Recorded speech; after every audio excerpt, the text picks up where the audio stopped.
குருவின் தரிசனம் பெறுதல் வேண்டும். நம் கற்பக பெருமான் உச்சந்தலையில்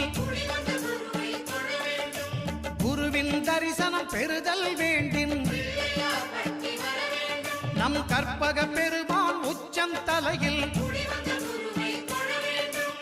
ஆலமர் செல்வன் அவனது பார்வை தடைகளை நீக்கி வளம் பெருக்கும். நம் கணபதி சிரத்தை காண்கிற மங்கையர் மாங்கல்ய பலமே திடமாகும்.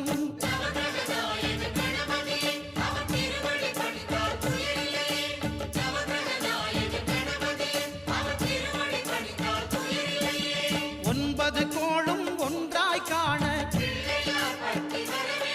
அங்கு கற்பகம் என்னும் கடவுளின் மெய்யில்